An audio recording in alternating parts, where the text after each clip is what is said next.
trying to lose weight, Max always will give me advice. It's not so much about the gym getting lean. It's about what you're doing the other, 22 hours a day when you're not lifting. I think with recovery, if you sleep 8 hours, it's a 30-year day. Yep. And if you have a crappy 8 hours every night, or you're only getting 4, that's a third of your kind of 1-day performance cycle. Welcome to Iron Summit, the podcast where we dive deep into the art and science of becoming your best self, blending expert insights on strength training, smart recovery, optimal nutrition, and mindset mastery to help you elevate your game. Iron Summit is brought to you by Bridge Athletic.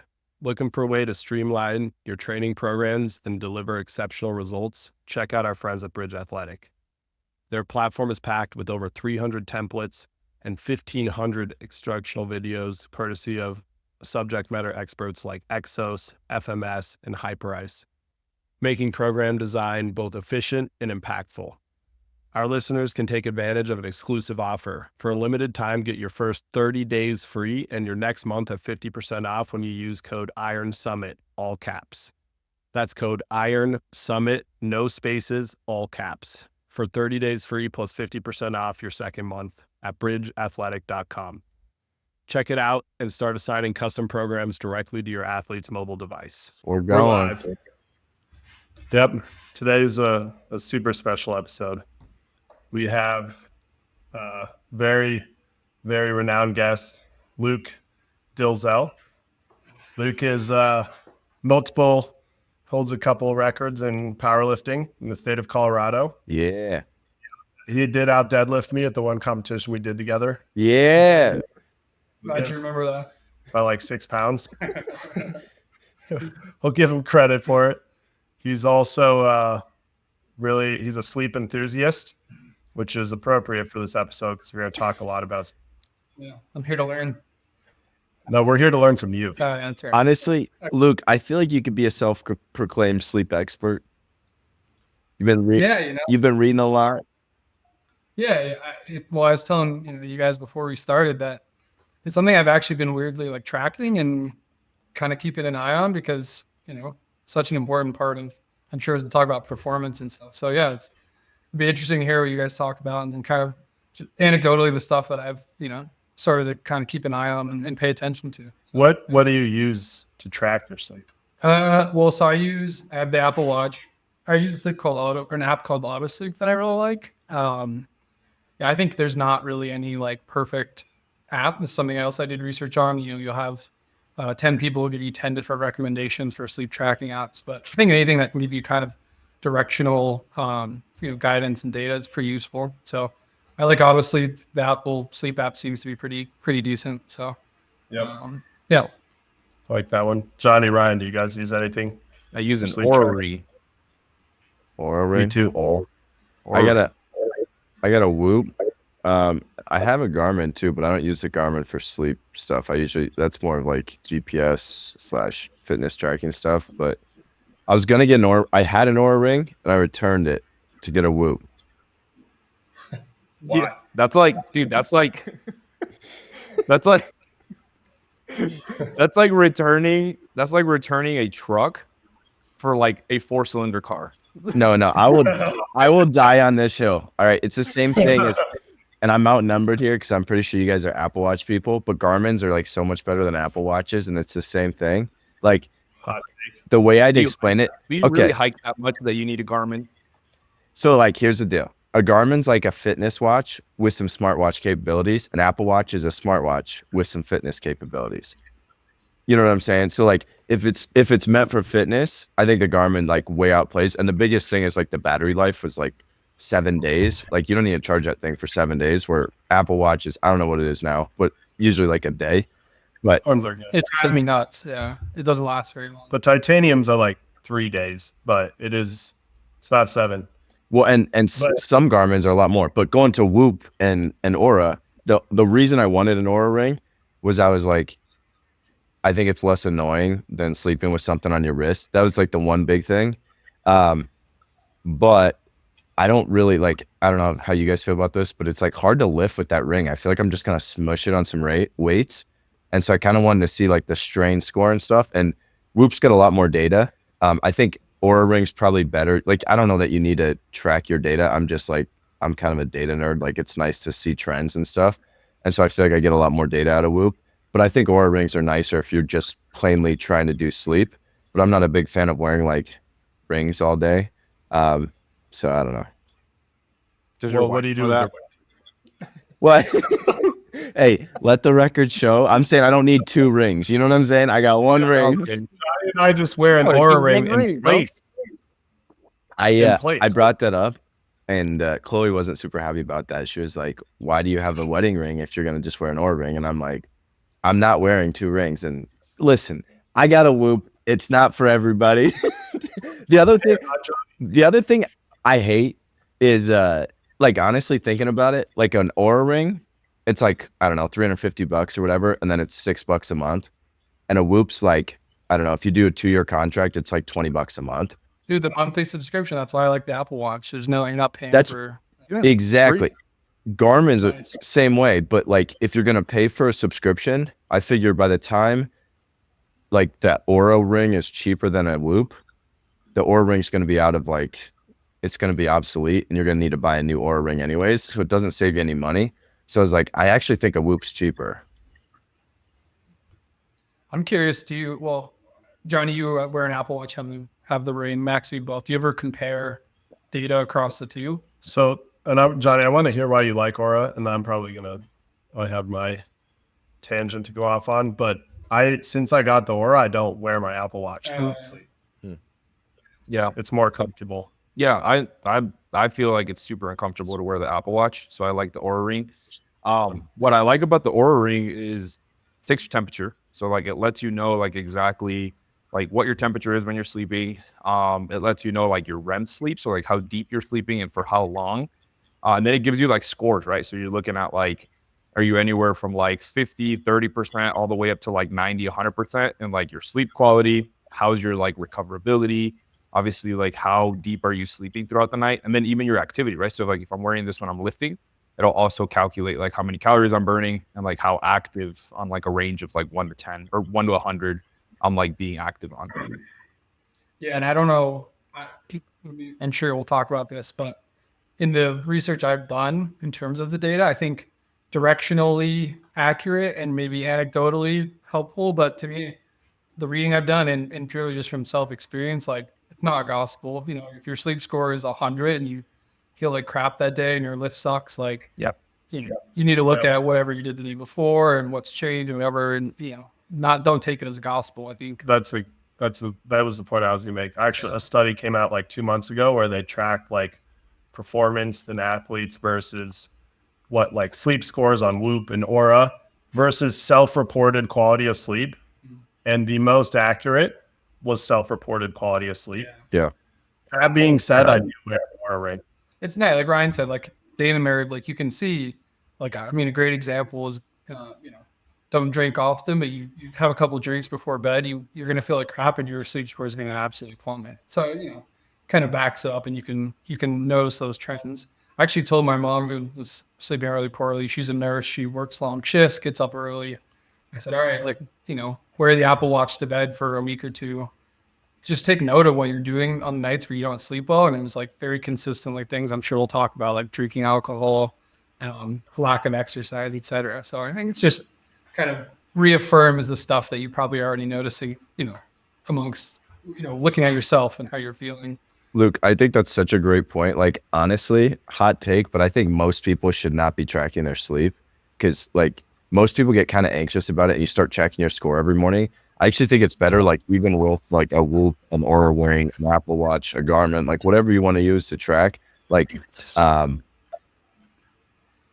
check it, like, weekly. Check your general trends and see, like, when you had bad sleep. But if you're, like, anxious about trying to fall asleep so that you hit your, like, sleep debt number, it's, like, it actually has a negative impact. And I think it's the same thing with, like, coaching wrestling. We talk about, like, some guys, like, needed to check their weight a lot. And some guys, it was like, hey, man, don't look at it for the first 3 days of the week because you're so worried about the weight. You're not even, like, present during practice. You're just trying to sweat. And, like, so I don't know. You got to know yourself and kind of know what you're like. And I think most people, the fact that it's, like, gamified is, like, kind of bad. And you're probably better off checking it, like, very irregularly. Yeah, they only get money and value out of you as a customer if you are obsessive over it, right? And you consistently looking at it. So it's, Yeah. the gamification, I think, is a good point. I think you can make that point on so many, like Ryan, you said, cutting weight. You can do that Calorie with like, tracking. calorie tracking. You can become obsessive over it. Mhm. Can be unhealthy. Sleep tracking. So if you're able to like, I think, we're probably a little unique in the fact that we're able to like just look at the number and use it as a data point, but not obsess over it. But I can like, if you're relying on it as gospel, it's not a good thing. We talked about that. Ryan, remember we talked to Logan Stern about that, and Yep. he's a competitive power lifter, and he was like, I started checking my whoop so much it would like get in my head. Yeah. It'd be like if I had a really good recovery score, I'd go and have a great session, and if I didn't, it would be a trash session. I just realized I got to train. And the truth is, you're not going Tweak to feel the good. settings. I would always tell you you're crushing it. Yeah, exactly. Go hard. I think it's a real thing though too. I mean, like, when you had a bad night's sleep, you don't need some app to tell you that. But I do think what's interesting is like it's easy to look back and be like, oh, my heart rate variability was going up these few days and then I was sick and like I wasn't sleeping as well. But I think I don't know. I like it to like track like, oh, well, your overall VO2 max, your like heart rate variability, your max heart rate for the day, your strain score, kind of keeping that stuff in check. But also like a lot of those things too, it's not an exact science. Like with a whoop, if I go to a wrestling practice, they make some stuff for it. I don't think it's super accurate to like put your whoop in like an armband or like, I think they make like compression shirts and stuff. It's like, you're probably just not going to track that workout. But for like running, lifting, biking, like 100% you can track it pretty easily with that stuff. Yeah, that is true. I think like, and this is actually a real site. I think they track like max heart rate and calories burned per hour of different exercises, and the two highest were wrestling and swimming. And those are like two things you can't really wear a wearable very well for. So two of the highest intensity exercise you can't even track on a wearable.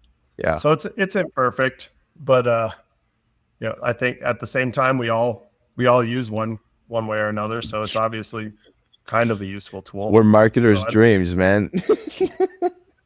Exactly. I don't know if we did a good job summarizing. Use it, but use it. Be aware when you're using it. I think it's good though too. Like you look back and you're like, oh, I thought I was sleeping 8 hours a night, but it's like you're in bed 8 hours. You actually slept 6.5. And like, if you can start going to bed earlier, like, figuring out different tweaks. I think one of the best things I ever read was, I think it's Matt Walker, Why We Sleep. He's got so many good tips for increasing like your sleep quality and, stuff like that. But I think, everybody knows it. It's like if you could take in a pill, what like 8 to 9 hours of sleep gives you in terms of performance, like it'd be the most illegal performance enhancing drug there is. So it's something to do. And I think the bigger thing is like, don't set a wake up time, set a bedtime. Like your alarm goes off at 10 o'clock and you go to bed, because everybody sets this alarm in the morning, but you just blow the budget out of the water. You stay up till 1 o'clock in the morning. It's like, hey man, you're still gonna have to get up at 6. But if you go to bed at 9 every night, you'll wake up naturally just fine. Totally. Yeah. Well, before we get into more tips, that was a good one, Ryan. I saw Johnny like that one. But Johnny, you want to cover kind of the why sleep is important, especially for, the context of this podcast is muscle gain and retention. So that's what we're all about. Right, Ryan? That's right. It's not how much you lift, it's how much you look like you lift. There you go. Exactly.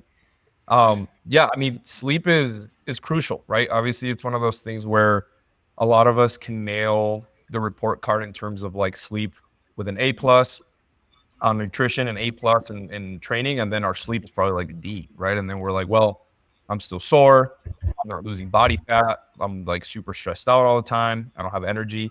And a lot of people tend to kind of underestimate how important sleep is, right? And so it's one of those things where not only are you releasing such an important growth hormone, such as growth hormone, which is something that really overall impacts lowering inflammation, building more muscle, obviously fat metabolism, lowers cortisol, right? And it helps you with recovery. is there really is one of those things where, studies show that the secretion of GH, right, is highest during the later part of the night, right, early part of the night. And then right when we focus about that REM sleep, that's where a lot of people kind of slack, right? Because they're consuming too much TV, they're consuming their phones too much at night, and then they're kind of messing up and lacking that sleep schedule, like you said, Ryan, right? Where if you're going to bed a little bit earlier and then you're naturally waking up and you're getting those 7 to 9 hours of sleep, that's where you're getting the most benefit for that bang to buck of recovery. And it's not just about rest, it's more overall about how are we recovering and allowing your body to continue to progress forward with your recoverability, right? Which is something that's super important when you're trying to hit the gym, grow outside the gym, right? And recover properly. A lot of people tend to undermine that whole like hustle culture of like, I'll wake up at 4 a.m. and like grind. And it's like, maybe if you woke up at 6 a.m. and you got 2 extra hours of sleep during every single day, you would probably get better results than waking up earlier to grind. Yeah. I think one of the good parallels is like people, me especially, trying to lose weight. Max always will give me advice. It's not so much about the gym getting lean; it's about what you're doing the other, 22 hours a day when you're not lifting. I think with recovery, like if you sleep 8 hours, that's a 30-year day. Yep. And if you have a crappy 8 hours every night, or you're only getting 4, like that's a third of your kind of 1-day performance cycle that you're not taking advantage of. So I think, it's so important. Even we were prepping to compete a couple of years ago, like a bad night of sleep, it didn't matter, how you were to lift, how well you ate that day, like how much pre-workout you chugged, like your lifts was going to suck. Luke, did you get good sleep when you outlifted Max? I think the night of was probably some slip over. Yeah, but every night since then, like a baby. So I'm only talking smack because I'll never outlift Max, so I'm jealous of you, man. That's awesome. Yeah.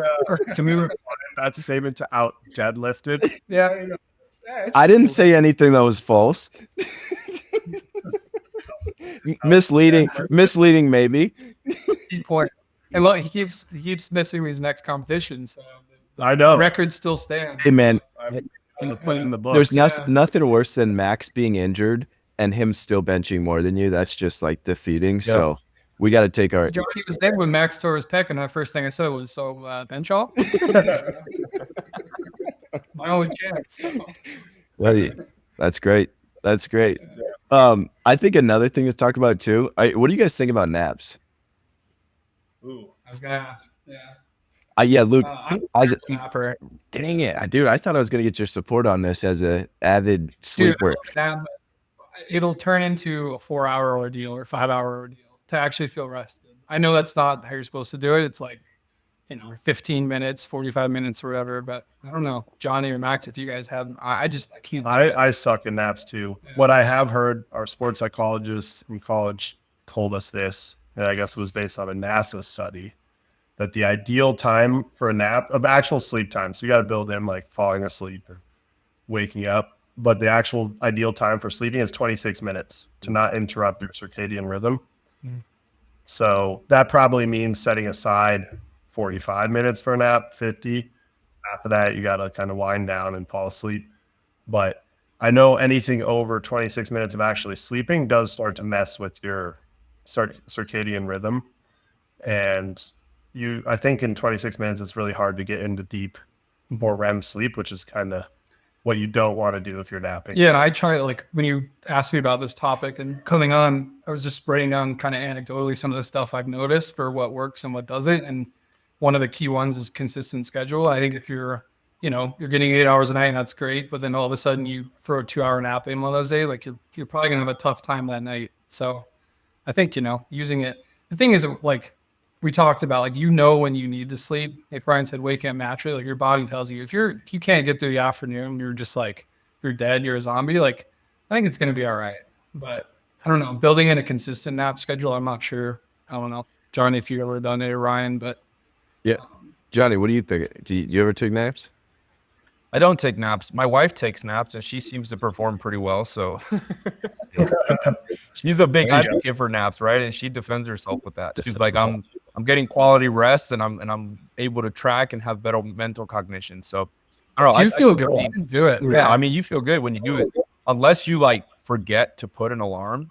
and then you like wake up 4 hours later, and then you're just like, It whoa, turns into a horrible deal it's every horrible. time. You wake up in another dimension.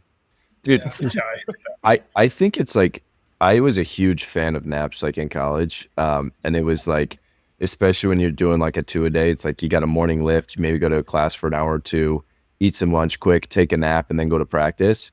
I swear it was like the best thing. One thing is everyone that says they're bad at naps, if you did it consistently, you get used to it. Like when I wasn't napping, like once I stopped napping, like it's harder to get back into that. But if you do it for like, I don't know, a week straight, your body's ready for that nap. Um, and I think part of that is like, I don't think it messed with my sleep schedule too much because I think maybe I was overtrained, but my body was just tired by nighttime still. But I think if you're going to take a nap, like don't do it too late in the day. I think if you have flexibility of schedule and you're tired, I think it's a great time, especially like that afternoon dip. But I wouldn't nap past like 2 p.m., maybe 3 p.m. if you're going to be up late. And I would always set it for like an hour. There's a couple times I'd go for like an hour and a half. And then I'd wake up and I'd be a little sluggish for our handball warm up with practice or something. But I'm a big fan of it, man. But like, I just don't anymore just because it's hard to do with like a normal work schedule. But in college, man, I swear, like I'd take naps almost every day. It was sweet. Yeah. I mean, I think it's funny though too, because if you look at all the things we make little kids and babies do, it's like we make them nap, we don't let them eat sugar, we don't let them drink sugar, and we make them eat whole foods. But then as we age, it's okay for us to not sleep, eat sugar, drink alcohol, and eat junk food, right? So it's like as we age, we get worse with our health, right? But then as we're babies and kids, like we're like at our most like optimal growth rate, right? And it's because we're providing our body with everything it needs. Yeah, that's a good point. Yeah, We got to go back to being babies with zero responsibilities. exactly. Only way. So, are you saying that's what you were in college, Ryan? I was I didn't have like no, but honestly, Max, that brings up a good point. Like, I think part of this too is like one of the most underlooked things with sleep is like managing your overall stress. Because I know, like, I don't sleep well. Like, I'll wake up in the middle of the night thinking about something if I'm like busy with work or something like that, and or like I'm like I got to remember to do this, and so I'm having a hard time falling asleep. So like, I've heard people like putting a notebook next to your bed. I'll just text myself something if I'm like about to go to bed and I think of 3 things that I forgot to do or something. But I do think like kind of planning out your day the next day, you don't maybe have those anxious 3 a.m. thoughts. I don't know if I'm just weird or if that's a normal thing, but I do I do think it's a big part of like manage your overall stress load because your body just sees it as stress. And then it'll help your sleep too. That's a good sleep tip. Ryan's full of them. Me and Luke, avid sleep fans. Yeah. Yeah. I think I think all of us are sleep enthusiasts in our own way. I want to get to sleep schedule and maintaining that in a second. But before we do, just want to quickly go over like the different stages of sleep because that's really important in this discussion and important in tips. And you need all the different stages of sleep. There's 3 main ones. The first is light. The second is deep. And the third is REM. And throughout the night, you enter the deep sleep stages, the REM stages, multiple times. I have it up here. You usually enter REM like 4 to 5 times per night.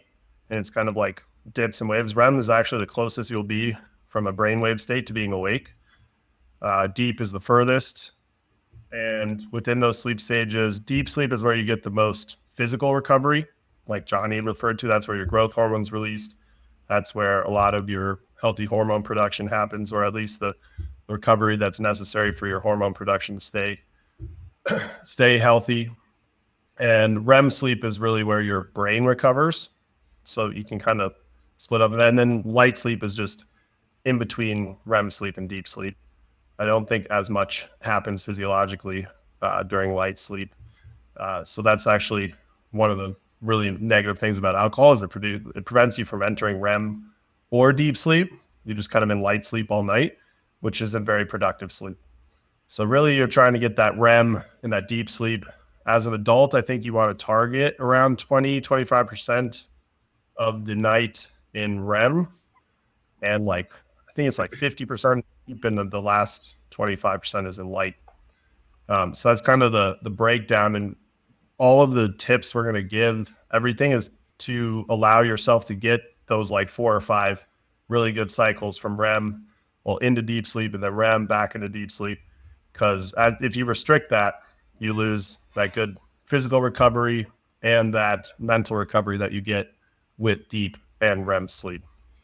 Yeah, I've even heard people talk about like, what's it like? It's like a 90-minute cycle that you go through. Yeah, so, 90 minutes. like if you don't want to be as tired, like if you're only going to sleep 7 hours, just sleep, 6 instead. But I don't know how. I don't know. I feel like that's hard too, because it's really hard to know when you'll fall asleep, how much you'll be awake in the middle of the night, and like I feel like that's getting a little cutesy with it, where some sleep experts are like, yeah, just do it in 1.5 hour increments, and when you have to wake up closer to an 1.5 hour increment. But then I'm like, if you can get an extra 30 minutes of sleep, I feel like it's better than not. Yeah, Yep. you can't control the cycles. You can't control how long you go through. You can form good habits and try and optimize sleep health, but like I think you're right, Ryan. More sleep's going to be better, especially if you feel like you need it. So I think, yeah. And I think it'll be the thing I would caveat that is like, so I don't know if you guys have noticed this, but a lot of times I'm my most intense and vivid and remember the most dreams right before you wake up. What's your worst dream? Oh man, I used to have terrible nightmares. We don't need to get into that, Ryan. You bring up trauma. You like give us a teaser of your worst dream, really? Yeah, we can just like I don't even know, like demons and ghosts and stuff. Terrible dreams. You're scared of demons? In my sleep, I am. I'm awake. Why do you think I lift weights? To run off the demons in your sleep? Bingo.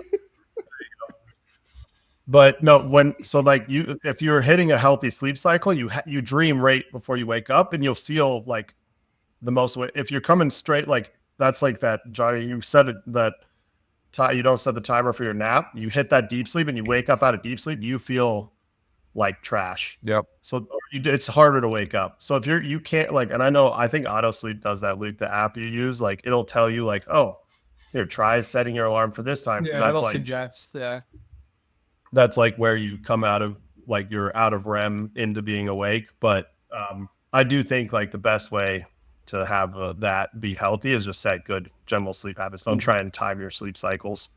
That's getting, I think cutesy is the right word. The other thing, dude, you know what? This is super unpopular, and I'm not saying I would change it, but honestly, probably one of the biggest factors too that like could mess up your sleep, and probably does, I don't know, 10 nights out of the year at least, is like sleeping with the partner in the bed with you. Like that 100%, they start turning over, they like they make a noise, or they're coughing or something, like 100% disrupts your sleep. But for not Try sleeping with a pregnant woman. No, that's the key. 9 times a night. Hey, clip it, send it to Alexis. But this is all about me and how hard. Yeah, the number one tip, if you take anything from it, is kick your pregnant wife. That leads to better sleep. Yeah. So, Coach, shout out, Coach Ayers. But he I think he snores a lot, and so he and his wife have always slept in separate beds. And he's like, dude, it's awesome. We sleep great. And I'm like, it's very unconventional. I'm not saying I would do it, but like, he's probably gotten better sleep because of it, and she probably has too. Well, I'll pose a couple things. One, I'll give Alexis credit. When she's not pregnant, she sleeps like a rock and does not move. That's awesome. Same with mine. That's awesome. And I've actually noticed and maybe it's just because of familiarity, but like now I feel like I get better quality sleep when she is there. Yeah.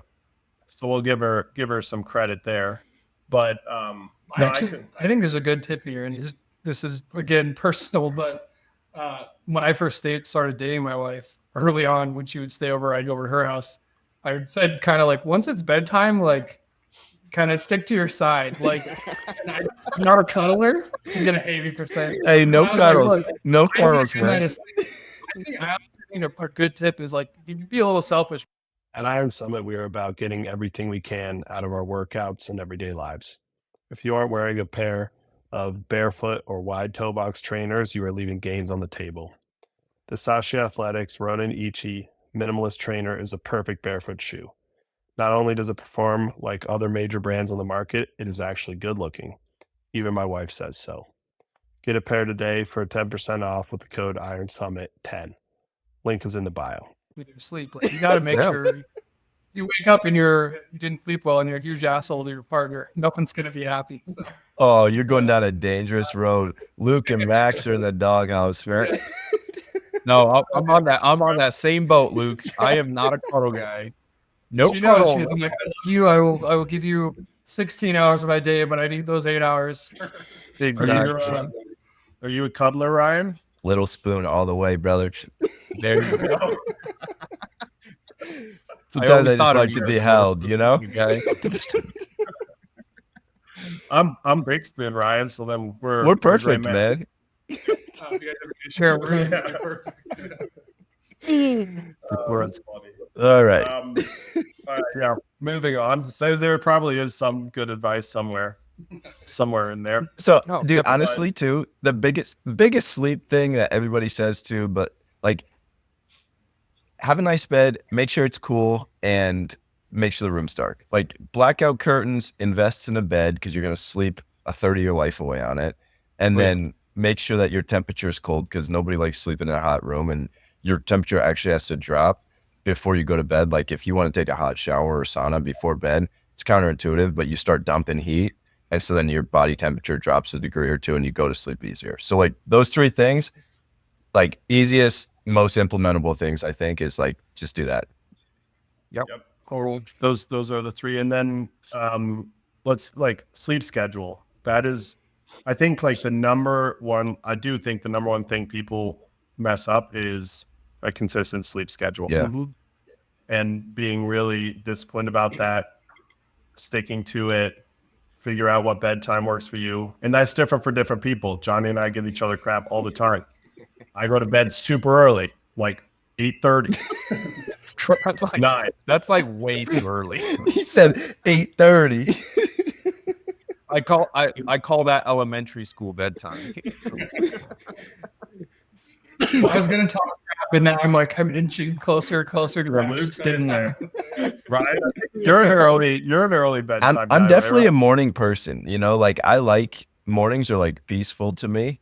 I like going to bed. That being said, like I will sacrifice that once in a while, you know, if it's like having fun with some buddies and I know it's going to be a late night, like I'm cool with that. I know it's going to screw up my sleep a little bit.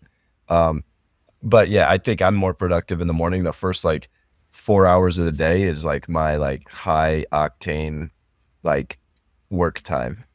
Coffee fueled. Jet fuel, baby. I wrote down like a couple of things, you know, because I've been paying attention to what works and what doesn't. And one of the things I wrote was consistent schedule. I mean, it's a no-brainer, but like what you just said, Ryan, like it's kind of like sticking to, you know, a meal plan or macros. Like you're gonna have bad nights, or you're gonna have nights that go off schedule, or you're gonna get sick. Like, but then it's just about trying to get back to that consistency. You know? Yep.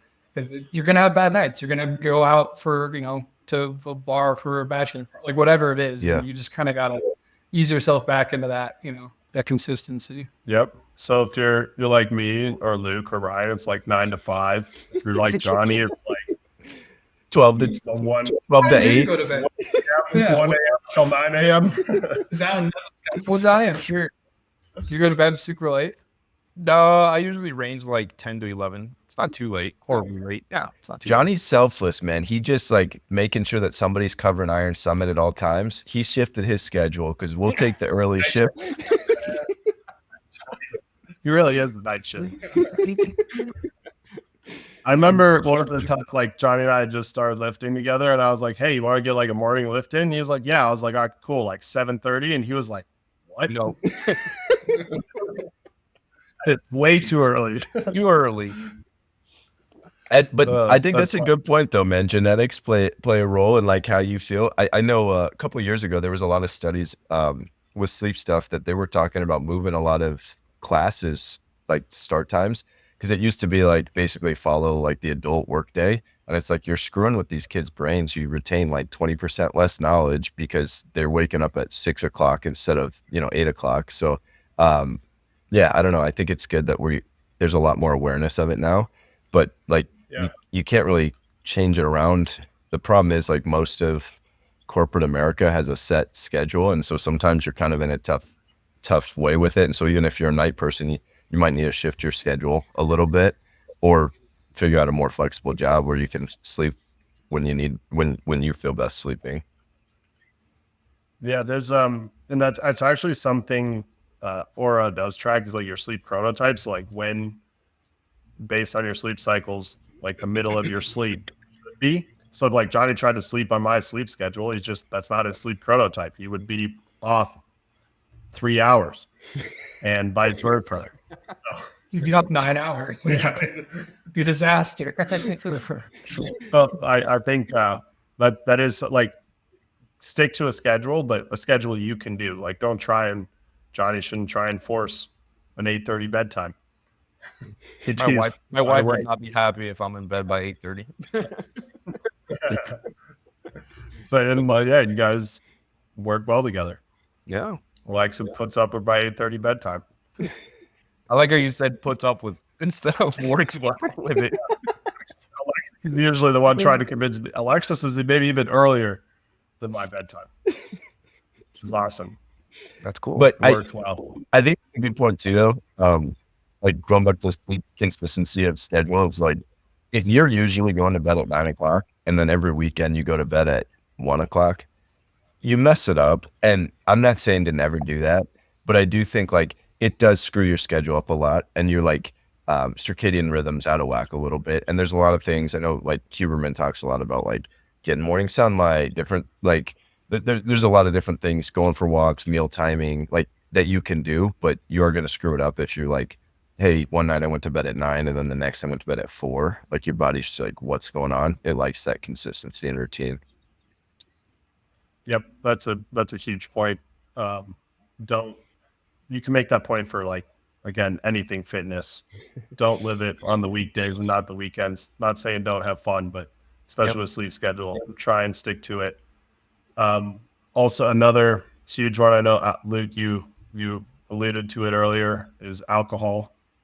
That will basically alcohol until it's out of your system. You don't get deep or REM sleep. Yeah, I think then people feel like, oh, I fall asleep so easily drinking, where it's like, yeah, I mean, all pretty true across the board. But I mean, again, it's, don't take data as gospel, but like, I'll see if I have, even like 2 beers or something, that the sleep score is craters, so you just got to be aware of that. You're not getting good sleep when you're drinking. Yep. Kind of straightforward, honestly. I think, because we've talked about a lot of the negative performance aspects of alcohol, and it is serious, especially if you're trying to add muscle mass. It's like one of the last things you should be doing. Again, not saying don't have fun, but it's seriously detrimental. And I think like 80%, I'd attribute a lot of the negative aspect of alcohol to how it affects your sleep. Yeah. Yep. Like I've heard a lot of sleep experts talk about, like, if you're going to drink and you're an athlete or you're focused on your performance, one, do it in moderation, obviously, but do it during the day. Can't drink all day if you don't start in the morning. There you go. That's the key to performance. So if you take anything away from this podcast, it's that darting. Yeah, darting. That's the healthiest way to do it. That's funny. And another one, because a lot of people, you live in Colorado, marijuana, THC, there is a stigma that it helps your sleep, which is only partially. Yep. It helps you get to deep sleep, but it prevents your REM sleep. So like it can help physical recovery, but it'll hurt your mental recovery. And if you do it too many times, you become reliant on it. So that's something to be really aware of. Like, it's not actually beneficial for your sleep. Although it's like alcohol, you feel like you sleep really well. And even with with THC, like you can feel like really rested, but it's physically, you start to really hamper your REM sleep and your mental recovery. I think it's a good time to bring up to like any kind of supplemental sleep aids. One thing I've noticed, you've got like melatonin, you've got, another CBD, one. THC. There's all kinds of stuff out there. I think Ryan brought up the point earlier, like it's, stress and your mind racing, like what you'll find. And again, this is me tracking stuff and keeping, seeing what works and what hasn't for me is, I'll have a stretch where I'll take an edible before night pretty consistently. And then you stop it. Right. And to me, it's not so much once I'm asleep, okay, that's fine. But it's that like window you're trying to fall asleep where you're not having this like suppressed nervous system. You're not having this like, euphoria from marijuana or whatever it is, and your mind's going to be racing. And I've had conversations with friends who've taken anti-anxiety meds and come off it and how harmed it is to fall asleep. I guess my point here is just be cognizant, if you have stuff you need to take it, obviously, prescribed by a doctor and all that, it's a different story. But if you're doing things, especially THC, CBD, and you become reliant on that to fall asleep, you're going to find that there's this really hard off period of going to bed and shutting down your brain and getting to sleep. So it's something to keep an eye on, because if you come reliant on that, to kind of shut your brain off, it's going to be really hard to turn that switch off. So I think that's a great point, dude. I think that's like, I mean, it's a Band-Aid usually, right? Where it's like you're not fixing the core issue. But the same thing with like melatonin. I know like sometimes people use it to help like reset a circadian rhythm, but if you're taking that a lot, it might help you fall asleep. It doesn't help you like stay asleep. So a lot of people like overload on that and then just be like super groggy and kind of mess up everything the next day without actually sleeping really well. Never taken melatonin, not woken up groggy as hell the next day. Personal, I mean, so Yeah. And it's a good point. I think melatonin's I want to stay here for a second because it's really interesting. And in the US, we're super cavalier with it. Like everywhere in Europe, that's a regulated pharmaceutical drug. Like you don't get it unless a doctor gives it to you. Here we're cavalier. And then I think there's a lot of data inside, like the appropriate dose for melatonin is like between 2 and 3 milligrams. And in the US, you can buy 10 milligram tablets. It's crazy. Which like is objectively not good for you. It messes up your sleep. I mean, yeah, you wake up, you take 10 milligrams of melatonin, you wake up feeling some kind of way. Yeah, so if you do, I think there are use cases for it. Like I have a cold, I just want to I need help getting to sleep, or yeah, I'm jet lagged.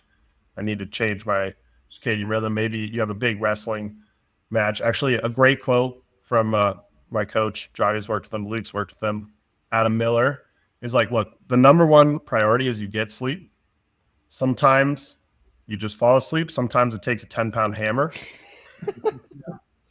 But you can use, if you are the night before a huge wrestling match, you got tons of, maybe a little melatonin. I used to use melatonin, low dose melatonin in college to be able to get to sleep before a wrestling match. You're wired, right? I mean, it's hard. But don't become reliant on it. Melatonin it's a tool, but one you have to also be aware of the downsides. 100%. And I think another one too is magnesium super helps. Magnesium before bed is awesome. I think it's a little different category in my head than a melatonin. I think magnesium I would classify as one of the best sleep tools. Right. Yep. Right. And stuff like caffeine is a huge thing. I think we need to talk about too is I think people are so eager to purchase the pre-workout, drink an extra coffee, do whatever. And it's hey man, just fix the issue instead of putting a Band-Aid over it. Because you just keep snowballing down a hill. You keep the more caffeine you're taking, the worse sleep you're getting. And then you're drinking more caffeine to chase worse sleep, and it just keeps going. And then, it's a bad path to go down. And I think, I don't know, in the United States, we definitely have I love caffeine, but I definitely am try not to, unless I'm traveling or something, drink caffeine past 2-3 p.m. That's even, I would say I won't go past 11. Yeah, the half-life of caffeine, I think 6 hours. Yeah. So you got to think that means it's in your system for 12 hours. Yeah. So just consider that when you're drinking caffeine. And I want to go back to magnesium really quick because there are a bunch of different kinds of magnesium. Yeah. And oftentimes people take the wrong kind of magnesium for sleep. If you go to Costco and you just buy the off-the-shelf magnesium, usually that's magnesium oxide or Magnesium glycinate. Or Magnesium citrate. citrate. Yeah. Those two are not great for sleep. Those are actually, because of the way your body processes it, that's better for digestive support and regularity, which means you take too much of it, waking up in the middle of the night. Then you get a nightmare. That's a literal nightmare, especially for your partner. Not if you kick her out because she keeps getting up to go pee. But Liza, the best for sleep, magnesium, and so just check glycinate. Yeah. Sorry, nailed it. And then even better, which is hard to find and it's a little more expensive, is magnesium triglycinate. What's 3 and 8? I think 3 and 8's good for sleep as well. Okay. It's for mental relaxation. Yeah. And I've noted, like, actually, because Alexis is pregnant and a lot of these sleep supplements are really not safe for pregnant women, but they make like a OBGYN approved sleep supplement, and it's just high dose magnesium biglycinate. And now I'm taking it, so I'm on a pregnant women's supplement.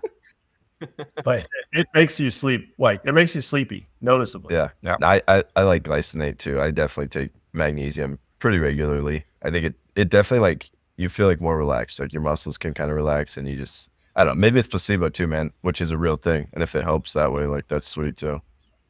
Johnny, what are your other favorite supplements for sleep? For sleep, I like GABA. GABA definitely helps you fall asleep a little bit easier. Also liked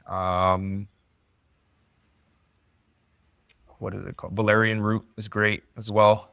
Sometimes you can even find teas that have valerian root. So if you have a hard time sleeping, they can find like mixes of teas that help you sleep a little bit better, help you reduce kind of some of that anxiety. Yeah, I mean, we know that magnesium really is kind of one of those supplements it's a vital micronutrient as it is. So it's something everybody should be taking. And it definitely can get costly if you start adding all kinds of different supplements, and magnesium is just one of those that it's like the best bang for your buck in terms of trying to get better sleep performance. Yep. And something you should take consistently. You ever take ashwagandha, Johnny? I did, yes. The thing with ashwagandha though is you do want to cycle that off because it can definitely at high dosages can start causing a little bit too much down regulation in your cortisol. And so what can happen there is then you start becoming a little bit resistant to cortisol, and also too much of something is not good. And so too little cortisol is bad. Too much cortisol is bad. You want to be like right in the middle. Gotcha. Ashwagandha is super potent at regulating cortisol. Yeah. It's like almost too potent. So Yeah. you got, like, I think there's a time and a place for it. I think you can cycle it. Better sleep is even better. Yeah, exactly. Which I think. Go ahead, Johnny. Yeah, Go ahead. I was just gonna say I've definitely taken it, and like you said, I've read like it's bad to take too long. But I definitely notice a difference. Like if I'm going into like a high stress time and I take it for like a week or two at a time, I feel like it just and there's something I'd read some stuff. I don't know that this studies are super. It's a little spotty, the research on it, but like sometimes people talk about like increasing your testosterone through ashwagandha a little bit, which I always felt like I got stronger a little, just like a little bit, nothing crazy, right? With that stuff. But like you said, you got to be careful and make sure you're getting a good type of ashwagandha and you're cycling it.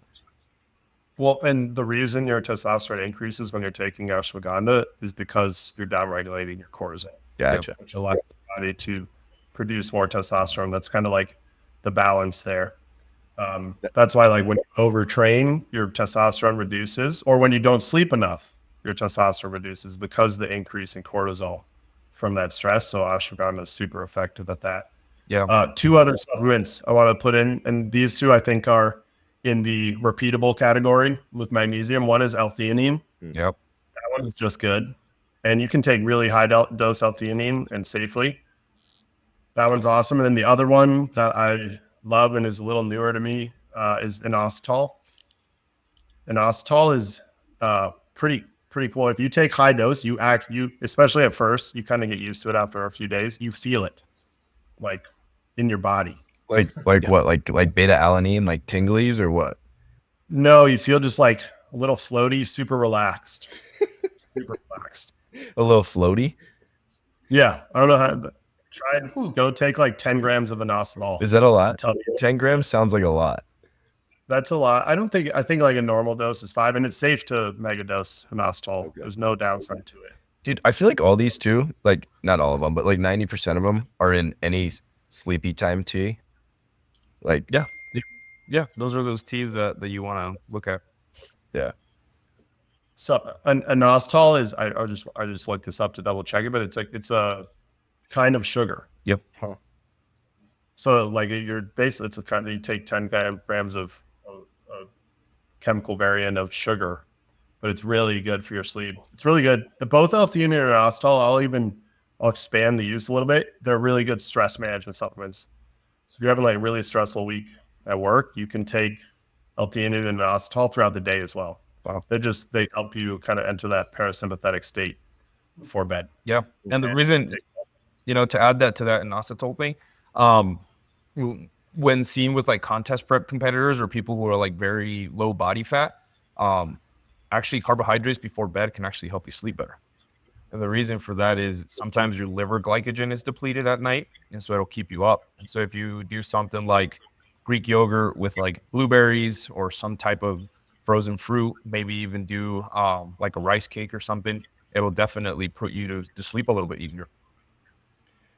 Yep, especially if you're deprived. Now, on the other side of that coin, and I'm sure you'll agree with me, Johnny, a lot of people make the mistake of eating too much sugar before bed, or if you don't have depleted glycogen and you eat a bunch of carbs before bed, if you get your blood sugar ripping before you sleep. I also wrote down, so the number one thing for me, anecdotally, other than alcohol, which just destroys sleep, for me, I've noticed is if I eat a big meal like pretty quickly before bed, like within an hour, my sleep quality, anecdotally, and just looking at the data, gets wrecked. Yeah. And again, I don't know if it's more just for me personally, but like if I give myself at least like 2 hours after my last big meal, and I'm not talking like a small stack, but like a big, kind of high macro meal, like it's wild for me personally how much my sleep gets destroyed if I have like a 9 p.m., big steak and rice and veggies. Like it's crazy. So for me, that's been a huge one, is just bringing up those meals and making sure not like kind of engorging myself before I go to bed. Yeah.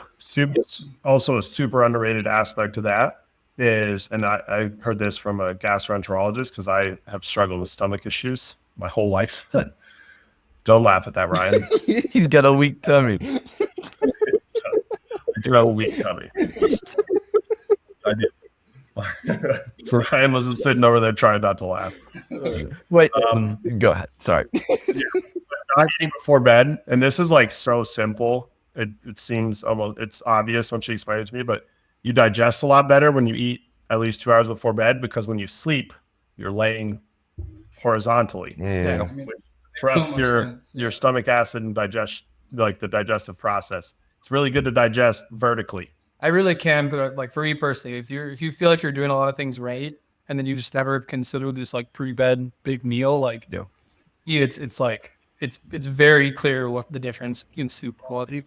Unless you're training late at night, there really is no reason to have that much carbs before bed. Yeah, but a little bit can help. Inositol is one of the, like, a really good way to get in a little bit. So Johnny, I want to push back on that a little bit because I'm with you. But I have thought about this. Like some people that like don't do well with their stomach before like a morning workout, that work out at like 6 a.m. or something. Your night meal is, and I'm not saying do it like right before bed. Your night meal is kind of your pre-workout meal, right? And so, and I don't think that you were saying like don't have a lot of carbs with dinner necessarily, but like maybe closer to dinner. But I do know that like some people that aren't going to fuel right before a workout if it's super early, and they're like afraid of their stomach hurting for a really intense workout early on, that night meal is super important to carb load. Right? Like you hear marathon runners carb load, and you wake up at 4 a.m. for a marathon, you're probably not going to get 3,000 calories in. I mean, that's true. Yeah, with clients of mine that I personally do, is if they're waking up at 4, 5 in the morning to work out, I'll usually tell them like if you had like a dense carb meal before bed, you're pretty much good to go. And then I'll have them do like a light carbohydrate powder, something like a maltodextrin, or a tapioca starch that they can drink during their workout, and that helps replenish carbohydrates while they're lifting. Yeah. What do you think about like a Greek yogurt, some kind of like slow release, like casein protein before bed? Oh, that's great. Yeah, I definitely think that, like I said, it's like if you combine Greek yogurt with like some natural almond butter, peanut butter, maybe like a little bit of frozen fruit, that's like the way to go. And it won't cause as much harm in terms of like messing with your sleep or digesting anything while you're sleeping. Yeah. Yeah, I think the best way, like ideally, you're training at a time where you don't have to eat within 2 hours of bedtime. Yep. Sometimes that's just not the case. And yeah, I think Ryan, to your point, also Johnny, you said it. Your most important pre-workout meal. Let's give Miller credit again. Yep. It's another Miller quote. Your most important pre-workout meal is your last post-workout meal. So if you got to train late, I mean, there's also the fact that sometimes you just like if you're training at 7 p.m. really hard, it's gonna be hard to fall asleep for a couple hours anyway. Yeah. So like get your meal in right after, and then use the 2 hours it takes you to wind down to digest before bed. But maybe get in some slower digesting carbs and protein at that time. One thing, I don't know what you guys think. This is not really a sleep subject, but it's relevant here. I can't do casein. Just Real. jacks that up. That's a weak tummy. I think it's more due to the lactose in it. I think it's very heavy with lactose. It's super heavy with lactose, and it's also very water insoluble. Yep. I Yep, 'cause think, Max, I don't know, but I think you probably get enough protein that it doesn't matter as much with that kind of stuff, because it's not like you're going, 20 hours unfed or anything like that. Where We got a there if that was the case. say that again? Max without food for 20 hours. That's my name there. Max for food without 5 hours. So, yeah, no, that is interesting though. I think that's a good point though too. Like genetically, like if something's messing with your sleep, like don't do it. Even if research says it's good for you, if you like can't fall asleep because of it, don't do it. Listen to your body around Yeah. your Yeah. And I think to kind of touch on here, maybe even close off with this is we have a beginner, we have somebody kind of like a Luke, right? Somebody who wants to improve their sleep. They're in a fat loss phase. They want to lose more fat. Really looking at how we're sleeping is something that's really going to help us really improve that side of things, right? A lot of people tend to oversee how sleep can mess with like hormone regulation, for example, right? It's been seen that with poor sleep, obviously you increase your hunger hormone, which is called ghrelin, or even your leptin level, which is like your satiety hormone, right? And so that's where we see where people are waking up hungrier. They tend to reach a little bit more for sugars and maybe some junk food just because of that increase from that lack of sleep, right? Or even people who are insulin sensitive, right? Because they're not sleeping enough. And so then their body becomes insulin sensitive. I think I saw a study somewhere where they said that it can increase up to 30%. It really impairs your body for the ability to use carbohydrates, right? And so what does that do? It increases the ability for your body to store fat, and that's not what we want, right? And so I think that final one here is kind of the cortisol component that we talked about, right? Where having too much is bad, but also having too little is bad. And so when you sleep, it's really one of the best things that can help you control cortisol and manage your stress. And the less stress you have, the easier it is for your body to release those fatty acids when you're trying to lose body fat. Yep. Final point, I'll throw it out there for the big boys. Like Johnny, you probably should look at this too. And it's a wormhole I've been down recently. All right, Max, that's cool. Yep. I'm not 200 yet. Sorry. It's all right. I deserve that one. I've been getting all me today. I'll throw you in there. No, don't tell me. I don't want the pity invite. No, kick me out. So for everyone besides Ryan, for the big boys, you should look at sleep apnea and how you're breathing when you're sleeping. That's kind of like the last like untapped area. Because and I recently did a sleep study, couple actually, that it's really easy now. You can go online. There's one called Daybreak. I did another one called Lofta. I didn't like as much. But both of them said I had sleep apnea. And when you have sleep apnea, basically you stop breathing when you hit that like REM sleep stage and your body fully relaxes. And then you stop breathing because your neck is heavy.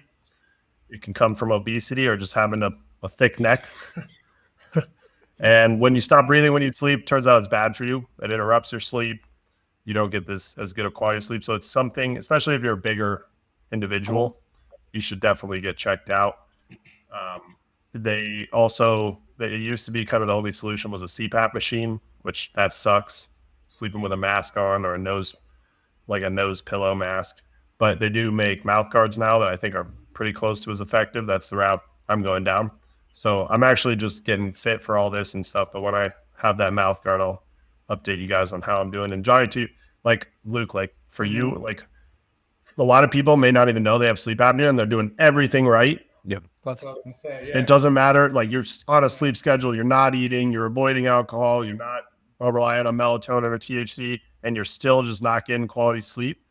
That's probably the time to look at your breathing. My uncle, getting anecdotal, but everything right. Healthy, fit, good exercise, good sleep health, all that. But he was just feeling like crap every morning and diagnosed sleep apnea, like complete game changer. So if you like you said, if you're bigger, look into it. But even if like Mike was not, Even if you're Ryan size, yeah. Yeah, if you're like a little guy. Hey, actually though, those like nose strips, it actually makes a difference. Like I'll sleep with those sometimes, like especially even if you just got like a little bit of a stuffy nose, like you just feel like you can sleep and breathe so much better. Oh yeah. Yep. I've been using nose strips every night since I found out I have sleep apnea. And I took a sleep apnea test before nose strips and had severe sleep apnea. Wearing a nose. I did a sleep test wearing a nose strip, and I had mild sleep apnea. So there was a measurable difference for me. Hey, Max, one last thing. Will you start like screenshotting? Maybe we do, or I guess we could just look on your app, but like keep wearing your Aura ring and let's circle back to sleep once you have a kid and kind of see how that changes and stuff. Cause obviously obviously it's like a big deal. And it'll be interesting to kind of re-up on this with kind of when all odds are against you and you're obviously going to lose some sleep and what helps in those dire situations. Yeah, that'll be the great challenge for sleep. That sleep schedule stuff goes right out the window. Wow. All right, to summarize key points here, I think the number one is get a consistent and good sleep schedule, allowing for about 8 hours of sleep a night, at least 8 hours of like time in your bed. That's number one. Number two is avoid substances and activities that impact your sleep quality negatively. A couple of those major ones being alcohol, marijuana, and eating too close to bed. If you are eating close to bed, just be aware of what you're doing. And then I think if you're starting to get a little more into the weeds of trying to perfect your sleep, use some sleep supporting supplements. I think the ones we signed off on is good to use all the time are magnesium, magnesium biglycinate, glycinate, threonate, inositol, L-theanine, and then you can use other tools if you need help falling asleep like melatonin, GABA, valerian root. And am I missing anything, boys? I think don't let perfect be the enemy of good. Yep. Luke, as our resident sleep enthusiast. Nothing is wrong with that. I think final we didn't thoughts? really talk about the like screen time and stuff. We mentioned it a little. It's huge. It's I think Or not, very important. This We're is why guilty. Luke's here. we're guilty in our house of like if we're on in the office before bed, it like, genuinely has like a relaxing kind of effect. So I think we're like being smart about it. But if you're sitting there just like hammering Instagram reels and TikToks for 2 hours before you Unless sleep, they're Iron Summit TikTok reels, should be before. That's what I do. That's the only way I get to sleep. You'll never be able to sleep, man. We'll get you jacked up. The screen time though, like for sure. That's a good one. Like read before bed. I fall asleep to a podcast like almost every night. I put on a 15-minute sleep timer. It kind of helps me switch my brain off. So you're not getting that eye kind of activity. So I'm just trying to limit that kind of stimulation right before bed. Yep. You heard it from Luke. Resident sleep expert. Yeah. Yep. And sleep enthusiast. All right.